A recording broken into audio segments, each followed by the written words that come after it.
Well, greetings everyone. My name is Sean Lofton, and I'm the Artist Services Manager here at Northern Clay Center. It is my distinct pleasure to introduce our artist panel for the exhibition of Pathways. This is going to be a really exciting talk. We have these with most of our major exhibitions because we feel that they help to add context and clarity on our opening night reception. So this is a really wonderful opportunity for all of us to explore the themes in Pathways.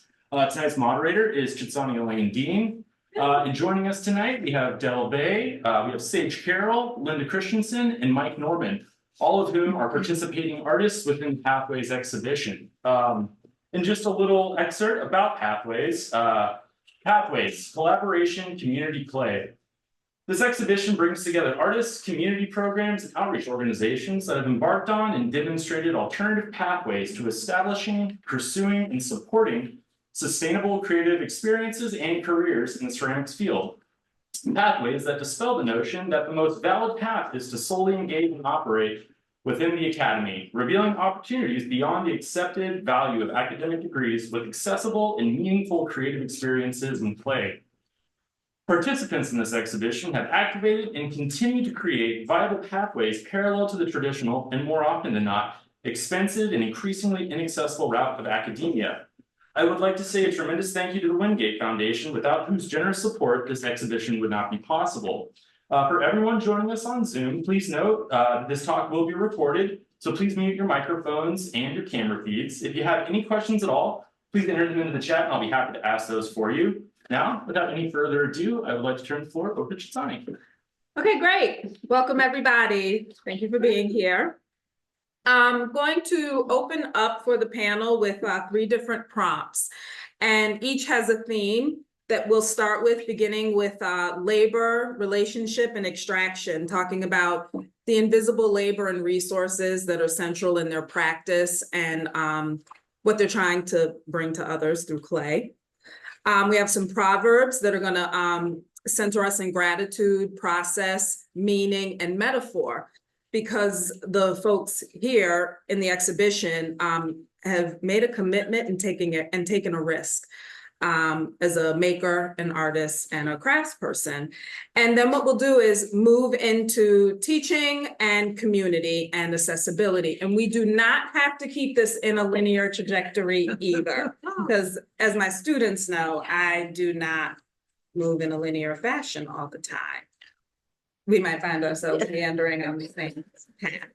So what I want to open up with is reading a scene from a documentary in 1972 of Maria Martinez, Indian pottery of San Ildefonso. Maria casually scatters corn, sacred corn, an offering to the Great Spirit providing the raw clay. She says, "We go to the place we have to get ready some blue cornmeal and show it to the clay, so the Great Spirit will help us and give us our strength and good pottery and all that we have to ask for our people. We not just go get the clay. We have to ask Great Spirit. All the old folks, they do. All the Indians, they do." And I read that as she spoke it. 2 African proverbs. These are West African proverbs, are attributed to Nigerian, but I think they move throughout North and Central West Africa. "The same sun that melts wax is also capable of hardening clay. The sun does not forget a village just because it is too small."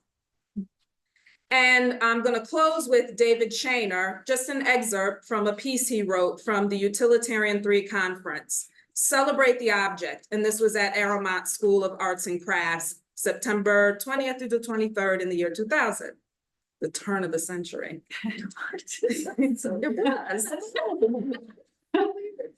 "It is impossible for me to write about the potter's pots, except simply, directly, and from the heart. In contemplation, 2 Native American quotes come to mind. God gave to all people a cup of clay, and from that cup they drank their life. Clay remembers the hands that formed it." So with those 3 prompts, I think what it does is it brings us into the universal experience that clay gives everyone. while seducing you, as if you're the only person who's first learning all of the things that there are to learn. Yeah. And then you look around and you find out everybody's doing it, and then some people are doing it better than you. But I think it also sets up the stage for each of you to come from your own personal walks. Mine does come out of an academic tradition, but I've benefited greatly from people outside of that before, during, and continuing as I move forward. So we want to honor that, I think, in how each of you works and operates. So that idea, back to the beginning, when I talked about labor, Maria's going out and getting the clay. I think that's what a lot of people miss, that you pay for your clay, you prep your clay, Recycle the clay. you recycle the clay, then you have to pay for firing the clay. And if people don't pick up their clay, Then you have to find a place for their clay. exactly. So I'll leave it to you all. It can be from your personal studio practice to your community studio practice. Where does labor exist for you? And what are the ups and what are the middles and what are the downs? There's a lot of labor. There's a lot of labor. Yeah. It's pretty high stuff to talk about. We could maybe break it down into, like, there's physical labor, there's intellectual labor, there's interaction with people labor, there's financial labor. I mean, labor isn't just like pickaxe and hail or fire or making clay. I mean, there's so much labor. Intellectual labor seems hardest for me, I think. Like, I can work like a You can keep working, horse, keep but working and keep the working. intellectual labor I find really compelling, I guess. Your pots are good enough, so you don't have to talk about that. What's it? Your pots are good enough, so you don't have to talk about that. But I think that what that points out is the idea of community. So in this room, we can say that. But when you move into our capitalist marketplace, that's a completely different discussion. And the intellectual labor it takes to talk about the labor that went into making that, especially when we're saturated with objects in the marketplace. And that's what designers do. They want us to buy. They want us to buy the new thing, right? And then you're working within a tradition, you know. Then if you're working in a contemporary format, you're working in an ever-changing landscape of trends too. You know, the art market has that, the craft market has it. What's the hottest type thing? So yeah, we can say here, we, in our community, we celebrate each other knowing when someone makes good pots, but does that translate? I don't think it always translates, but I also think, trends are not a thing that I'm spending a lot of time thinking about. I'm more thinking about how to feed myself literally and figuratively through clay. And so I guess, the hidden labor in that is just like all the time I spend thinking about how to continue. I have a small studio, so how to continue the studio. What types of things do I think are important to have at the studio? What types of offerings do I want to have while also running a business that pays for all of that? So, kind of tying all of that together it's a lot of invisible labor, I think, there. It's a lot of work. Yeah, but also it's like coming to it at this time in my life, like it's a wonderful project to keep me busy for an eternity. So, this is my retirement plan. Yeah, well, it's good that you love your work, so Yeah. I guess that would be the only reason to do it. Yeah. I mean, I don't think you can really bite off so much if you don't love it. I mean, you could, but why? Yeah, the problem, of course, that I've had all these years is that how to make work that will sell and then sell it at a show and then go back to the studio and make some more stuff. But I'm already typecast because those things that sold That's what are are what I'm going to make again. Mhm. And it is a labor of utility in a way. Yeah. I Did mean, you it's say futility? yeah, Or utility? utility. Utility. Utility. I was thinking futility. Yeah, well, I mean, Utility. that's sort of coarse way of saying it, but you're being pulled by the commercial side of it, Mhm. and you're also trying to create what you like by way of form and what you've learned or Mhm. who work that you admire. Mhm. Um, So, and then other people influence, Mhm. all these things are a factor. But if you don't really love what comes out of the kiln in some form or another, why do it? Yeah. Yeah, there are different layers of labor. There's the conceptual labor that you think about even when you're out doing other things, it like creeps in to what your Yeah. your other world. And then there's the physical labor, and even that's different stages, like carrying the clay, carrying the pieces, loading the kiln, and then actually finishing the work, doing the details. Mhm. And so there are all those different stages of labor that you have to find time for and require different timeframes. Yes. You have to let certain things wait. You have to wait till it comes out the kiln, and then you have to prepare it to go back in Mhm. and loading, and that element of does everything even come out Yeah, after you right. do it?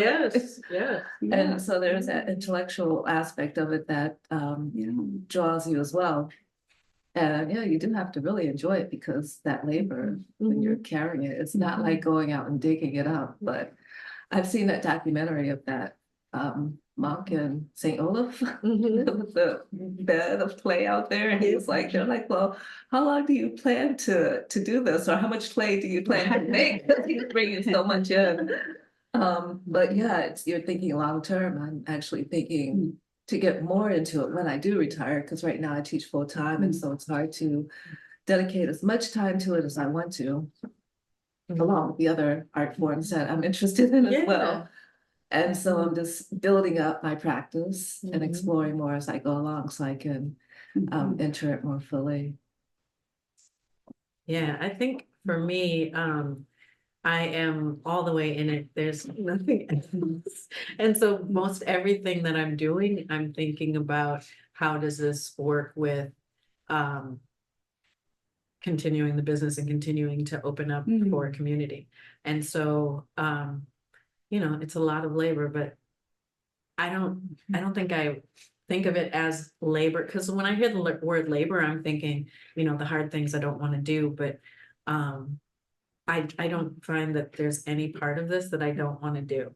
Like I even like learning the accounting, which is weird. But it's all for this project that is coming together. And like tonight is a First Friday, and First Fridays is the time that we kind of open up, and we have it's an open house. People get to just try out clay.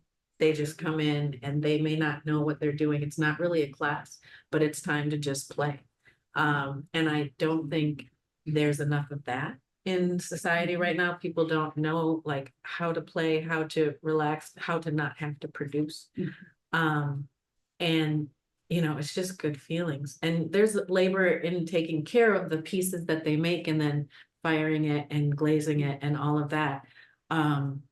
But again, opening the kiln is like Christmas every single time, and I haven't grown old or grown tired of that yet. So, and to see what other people make, especially when they don't have the shoulds and the shouldn'ts in their heads yet. So, I mean, it's very exciting, and it feeds me on a level that makes it all okay. I think part that I think most about my work is the whole process. Mhm. And I don't differentiate really Yeah, what is intellectual labor, yeah. what is I know, physical labor. I know, right? Yeah, it's What do you think? And focusing on your out. I really try not to think, actually. When I work. When I work, Yes. I really try not to think. But when I'm called to think and Put on the spot and put some words to it, I never thought about that I had a business. I mean, I never had a business plan. I just got to work and ran out of money and then got some part-time jobs. Uh-huh. And then eventually could get rid of those part-time jobs. And I wasn't drawn to academia, but I've been invited to teach at colleges and universities and art schools and craft schools. And I'm so grateful for those opportunities. That intellectual part, I'm really grateful for. And it's helped me in my own work in many ways. But I'm just a one-person band, really, trying to make a pot and to not think too much, really. Yeah. But I am part of lots of different communities. I was thinking about that. I've got, my community at my kiln. I've got my little regional community, the Secret Valley Potters. I've got the Clay Center and the wonderful community here, and all the different community studios around, all the universities around, the greater community of makers all over the world, really. I feel like I'm connected to so many different communities, and I can't believe my great luck I to know. be part of our family. Yeah. And people I haven't even met yet that are my relations, all my relations. I keep hearing this, all my relations. It's such an incredible thing. I cannot believe it. Well, I think that's from what you were talking about, Sage. I want to talk about like internal labor, which is a persistence and a grit, versus perceived labor, right? So that perceived labor is the part-time job. So that labor you have talking about retirement, right, is actually getting to a place where you don't have to think. Yeah. You don't have to think at the expense of like society. Yeah. I'm not sure what you mean. At the expense of what we're made to worry and stress and think about. Yeah. You know what To I be a mean? part of Capitalism. Right, you Right. redirect your labor to keep your studio going. Yes. You redirect your labor to be there for your community. You redirect your labor to invest back, right? Yeah. So I don't know if what you were saying is you're not thinking, but I think as I think we try to slap a value on every single thing in order to give it like a justification for existing. Yeah. That's So real. I think this idea of transforming, even when we're working really hard, we can love that. Are we being taught to think that because we're working hard, we're a failure because we're not wearing white collars? I think that some people might think that, but I tend to not pay attention to those people. I mean, I really have to define success for myself because I'm not here doing this for accolades or credentials. And I think there's a way that you can do it where you set yourself up to try to get some more accolades for each milestone. But for me, what I am trying to do is with my small community, work on a culture of caring for each other. And we have some in-kind services. We have some, people that have always wanted to try this, but been kind of scared. So there's ways to come in and do that. And I'm not trying to find the best potter. I'm trying to give people a practice that has served me in a way that I feel really good about what's going on with my life. It feels, and I have to just like make a note, like this is a really hard time for everyone. And so to have that when you can come into the studio and you can not think, or you can forget about all of the horrible things that you may not have any way to do anything about, but you can make this pot work. And that just feels like a gift most of the time. And so I try to do that for me so that I can get up each morning, and for other people who might want to come by and make a pot sit next to me. So I'll read again. The sun does not forget a village just because it is too small. Not right? See? I know. We little, but we love it. Yeah. Well, I really admire the fact that you're beginning this community studio. I mean, that's just such a wonderful, amazing thing that you're doing. I mean, it's just so It feels incredible. like a huge gift. I mean, the way that it's coming together is, it literally just feels like these seeds that I planted all through the beginning of the 2000s, like the turn of the century. Yeah. Just so weird. But, you know, it's been really beautiful just to see people come together to, and then you know, like the instructors that have shown up to be, help with the teaching, or the gifts that, you know, people have given to make sure that we have the tools we need. It's been a huge gift. It's been wonderful. It is important to have that for artists and individuals. Play can be a pricey Yeah. endeavor. Yes. If you're an artist, you do have that struggle. You do have to pay the rent. Yep. You do have to pay your bills along with creating, and sometimes that can be very distracting. Do you do things just for commercial purposes, or do you do things more conceptual? I know I tend to want to do things conceptual, but then it's like, okay, am I concerned right now? Not so much with everything selling, but I do want to sell some pieces, and so I have that draw. I'm trying to do both. And it's also, like, unfortunately, a lot of artists don't get to create because they can't afford to, because they have to work a different type of job.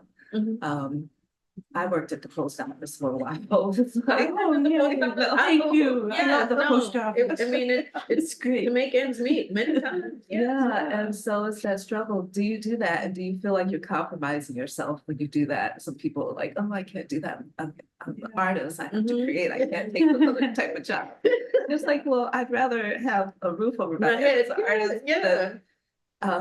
So real. that kind of commitment that you have to choose. And also Yeah. just like having the energy after doing that, what other job it is that keeps you in your living space and having food, and, you know, and if you have Oh, children, exactly. taking care of them. The transition period where you're trying to, let go of one space. I go through that a lot for my day. Yeah. I'm trying to shed, whatever I was doing and get back in my own. Yes. Yes. I've tried to not really see a separation, I guess, between my life, my home, the way I Excellent. live, and the things I make. That it's all kind of one thing. It's a practice. It's all a practice. I thought about that too. And so then what is your hobby? What do you do for fun? Yeah. If this or is that? Is Yeah. Because Yeah, it's all. where, is there like skiing or swimming or it's just something else? It's part of a practice. It's So all kind of the it's- same thing in a way. It's all like the art of your life.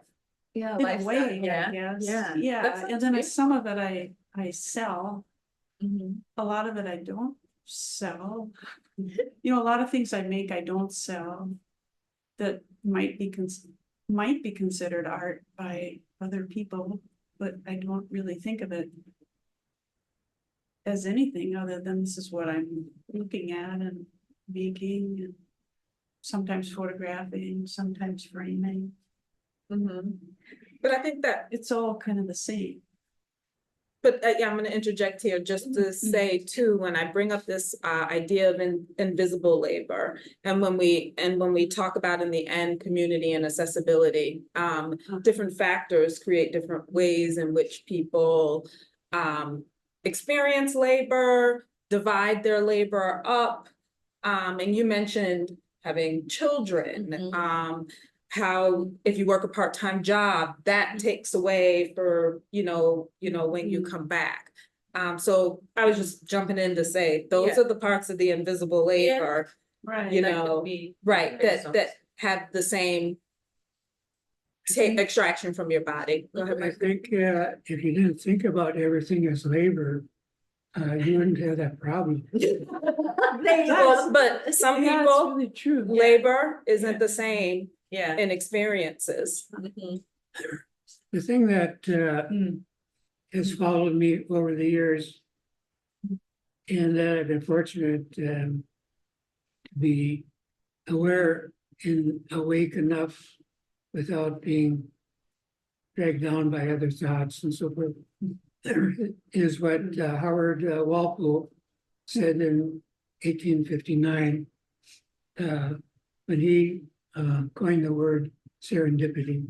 And he was researching fairy tales, and this happened to be a fairy tale from the island of Ceram, which was before it was Ceram, it was Serendip.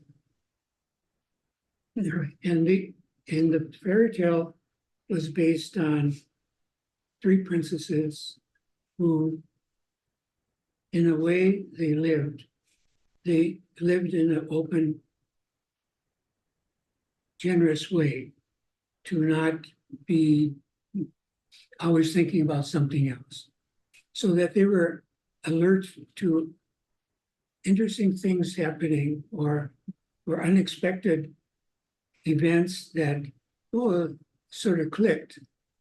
And I think essentially that's what most people don't do. And that's to their disadvantage. When Olivia came into my studio, it had to do with my wife Jan calling Olivia to express her condolences to her about her grandfather's death. And at that point in time, Olivia was in a situation where it's just not a good fit. I mean, we've experienced that again recently, but again, that was serendipity. But I happened to be just released from the hospital. They didn't know why I had this particular pain in my side. They couldn't determine whether it really was an appendix or maybe a colon opening up, because I had a lot of infection throughout my my gastro system, or that cavity anyway. And Jan, who also was a part of a earlier serendipity when I met her, but anyway, she, unbeknownst to me, said, "Olivia, do you want to be Mike's apprentice?" And she said, yes. And then apparently I didn't think I was in the same area, but Jan said that was, but I don't remember it. She asked me, well, you want Olivia to be your apprentice? I had met Olivia a couple of times, at the tour. And she said, yes. Well, I did say that. She said yes, and I said yes. I thought, well, for 50 years I've been working by myself, why not give this a try? Yes. And it was very successful. And in this part of that hospital story resolved by having a surgery. I think this happened in August, and I had surgery in January, and they learned it was actually a burst appendix. Oh, And that it's a long part of time. that, Wait. well, they cured the infection. Yeah. So I mean, they killed all the Yeah. and Wow. they said, but part of that appendix part, I mean, it's not very big, but it had burst and stuck into the colon. Oh, what? Yeah, that's a lot. So, Wow. so the surgeon, who was just a beautiful woman, was on the Da Vinci machine and was poking around, and they found out that they had to do something with that stuck appendix material. So they cut that off and then and sewed me up, and I was in there for a few more days, and Then you're better?